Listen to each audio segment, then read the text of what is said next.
আসসালামু আলাইকুম, কি অবস্থা সবার? কেমন আছো সবাই? আজকে নিয়ে আসলাম আবার তোমাদেরকে মাঠের মধ্যে, যেখানে আছে একটা আম বাগান, সাথে আছে একটা ভুট্টা ক্ষেত, আর এইখানে আছে একটা মুসুরি ক্ষেত, আর ওই সাইডে আবার ভুট্টা ক্ষেত। তো এইখান দিয়ে কয়েকটা আম বাগান আছে আমাদের ক্ষেতে। তো আমাদের এই এলাকার যেই মাঠ আছে, এই মাঠের মাঝখানের দিকে একদম। তো এইখানে আসার কারণ হচ্ছে একটা ভিডিও করা, আর হচ্ছে আর একটা জিনিস হচ্ছে আমি আমার পেজে নতুন ক্যাপ আপলোড করছি, যেই ক্যাপগুলা হচ্ছে অনেক সুন্দর। সাদা কালার একটা, একটা হচ্ছে আপনার কালার ব্ল্যাক, মানে কালো কালার। তো মোটমাট দুইটা ক্যাপ। তো এই হচ্ছে ক্যাপগুলা। আর আমার পেজের নাম হচ্ছে এইটা। আমার পেজের লিঙ্ক আমি দিয়ে রাখবো হচ্ছে কমেন্ট বক্সে, বা তো কমেন্ট বক্সে থেকে আমার লিঙ্কটাতে ক্লিক করে আপনারা চাইলে এই ক্যাপটা নিতে পারবেন। এই ক্যাপটা অনেক সুন্দর একটা ক্যাপ, এবং প্রাইসও অনেক কম।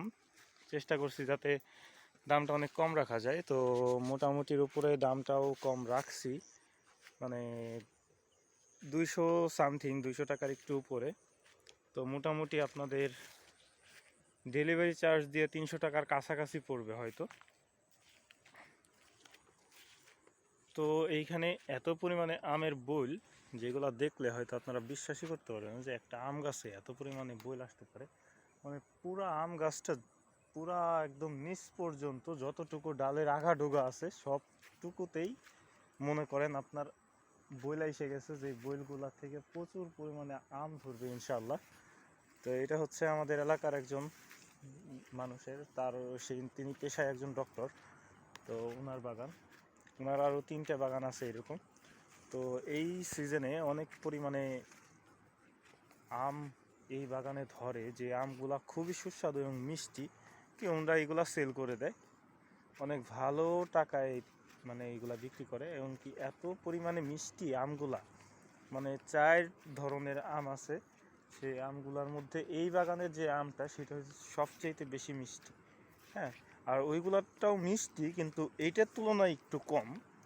এই বাগানের আমটা বেশি মিষ্টি। আর এখানে হচ্ছে ব্লক করছে, ধান লাগাইছে। তো অনেক পরিমাণে ধান লাগাইছে। এই সিজনটা আমার কাছে মূলত ভালো লাগে এই কারণে যে এই সিজনটাই অনেক পরিমাণে ধান চাষ হয়। ব্লক করার পরে তারপরে হচ্ছে আপনার পেঁয়াজ চাষ করার শেষের দিকে, পেঁয়াজ এখন উঠাবে, ফসল উঠাবে, পেঁয়াজের ফসল যেগুলো আছে, রসুন, তারপরে হচ্ছে গিয়ে আপনার মনে করেন সরিষা। অল্প কিছুদিন বাদেই উঠাবে হচ্ছে আপনার ওই কি বলে যেন এটাকে, গম টম ইত্যাদি ইত্যাদি, এই সমস্ত ফসল। তারপরে হচ্ছে